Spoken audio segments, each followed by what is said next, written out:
Mesdames, Messieurs, bonjour, bienvenue dans cette rubrique spéciale COVID-19 avec le docteur Payendi.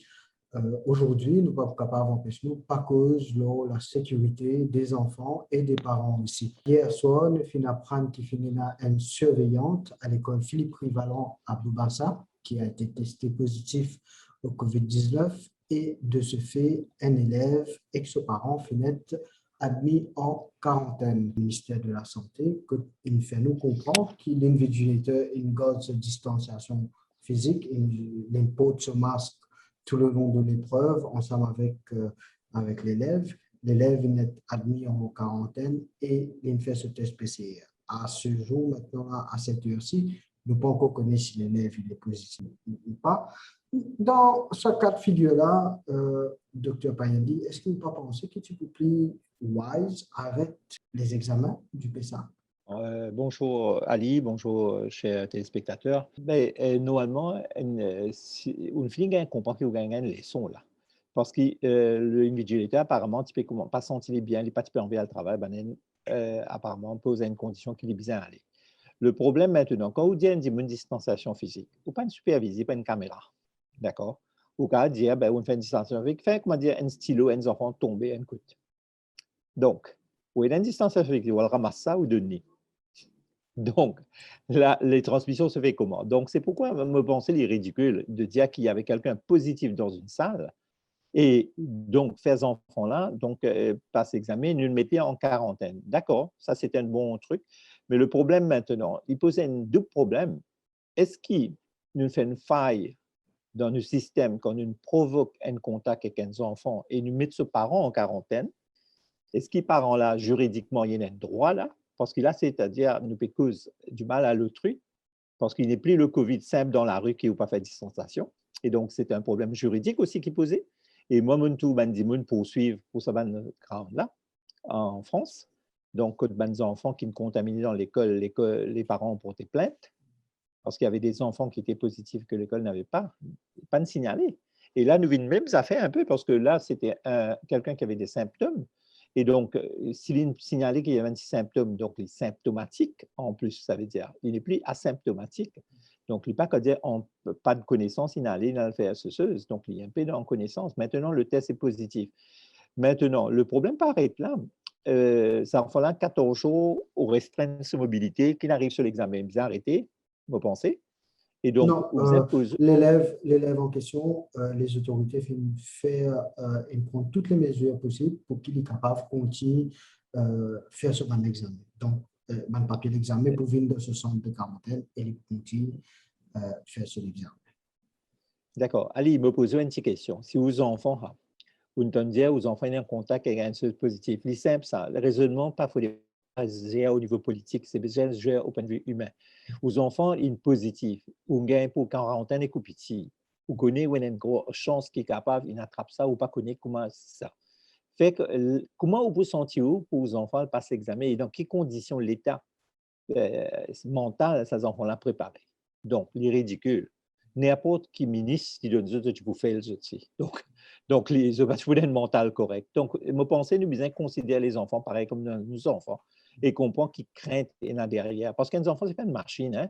Ce n'est pas un ordinateur qui allait répliquer les mêmes choses dans les mêmes conditions. Il y a tout un mental, les enfants-là, PL, ils payent un COVID. Et là, donc, le problème maintenant, 14 jours ou 21 jours, c'est ça qui est posé là. D'accord? De quarantaine. Donc, la même chose se passe. Parce que demain, il sortit, ce parent empoisonne, ce tonton empoisonne ça. Mais donc, qui nous paie ça? Et nous connaissons, les enfants, le problème, c'est que quelquefois, cette charge virale aussi importante et même quelquefois plus importante. Et donc, il ne faut ne pas faire erreur à cette chose-là. Moi, je me trouvais personnellement, hein, donc, en tant que médecin, qui gagne beaucoup de situations, et je pense que le président Macron, il gagne la sagesse de dire qu'il fait une erreur, il ferme l'école.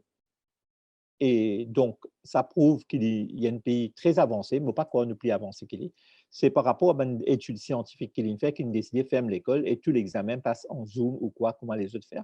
Mais moi, 6 enfants comme ça, je pensais l'examen local qui a reporté. Et donc, je pensais la sagesse aurait dû dire au ministre concerné de reporter l'examen, d'annuler tous les examens, reporter, et même quitte à faire ça plus tard.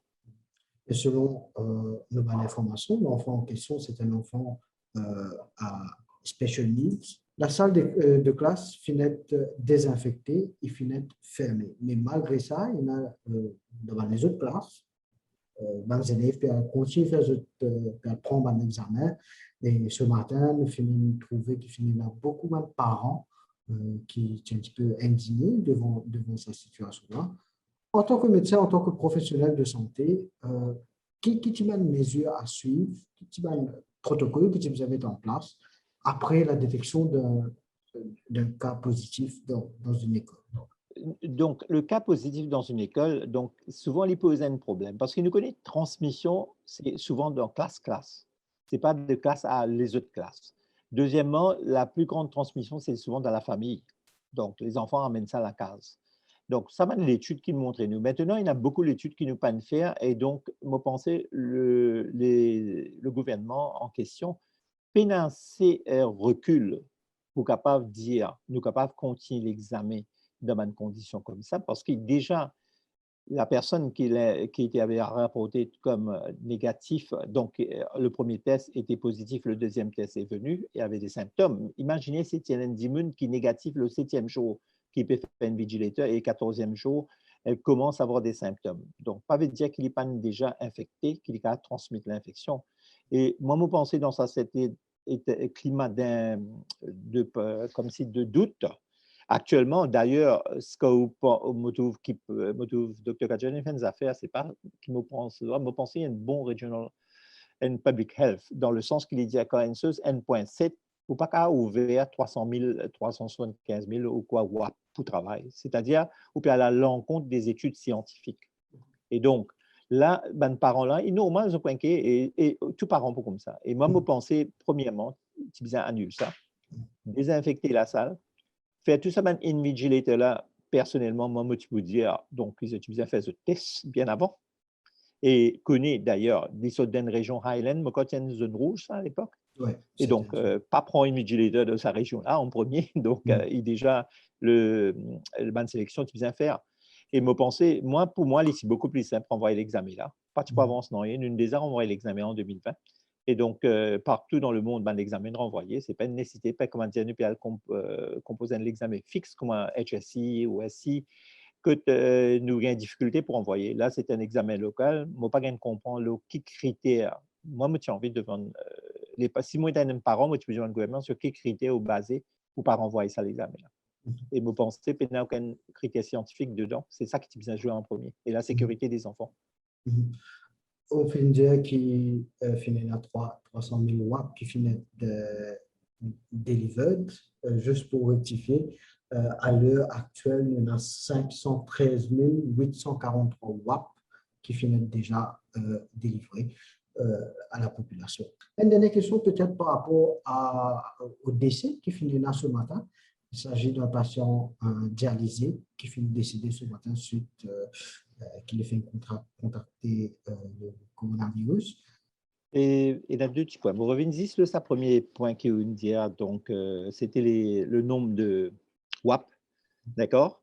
Nous à peu près 600 000 actifs, à peu près 600, 700 000, c'est ça? Donc nous, Motou en fait, et comme vous guettez, moi, la moitié à Rosil, Motou connaît une vie normale, du monde est normal, peut faire tout ce monde affaires, ou tout partout, la rue pour lui, tout remplir. En fin de compte, du monde, il gagne son sentiment, donc pas de Covid. Pareil, comment tu peux faire le slogan Covid-free. Mais nous disons, nous reste à ça. Nous pas du pour garder notre masque, pour garder distanciation sociale. Nous expectons depuis le 9 mars, finir à prendre ça. Donc, c'est un problème.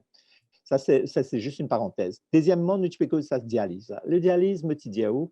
Donc, d'après, toujours, c'est qui nous vient avec l'histoire qui dit à nous, toute une étude scientifique, nous dit 20% de mortalité. C'est-à-dire, nous avons 16 dialysés qui sont positifs. Un cinquième, me dit où, donc, à peu près comme pour vous décider.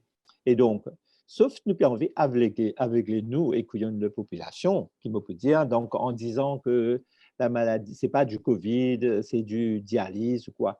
Maintenant, si nous disons ça, nous savons prendre mal de mesures, mais pas pour rêver de l'eau, là, pour dire qui fait dialyse, mort, qui fait autre crisaris, à cause de septicémie, tout ça là.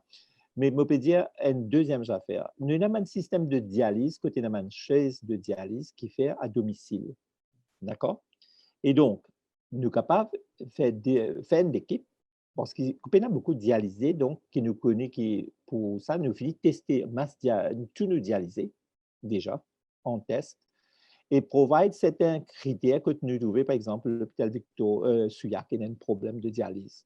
Donc, c'était l'hôpital qui a contaminé plus. Donc, nous devons permettre qu'il y ait une rotation. Et il y a beaucoup de cliniques ici, quand je travaille à La Réunion, que je permets une dialyse à domicile et une chaise équipée comme ça. Et donc, ça, c'est une solution. Mais le problème vient du début, comme on dit. Donc, il ne faut pas mettre les charrues devant les bœufs. Donc, vaccin, tu bien fini faire avant, premier vaccin. Maintenant, nous trop tard. Donc, ben, le problème de toi, moi, je pensais personnellement, tu bien confine ce pays-là un mois, comme je dit, depuis le 9 mars jusqu'à ça. Tous nos frontliners, personnellement, besoin de vacciner pour eux-mêmes déjà.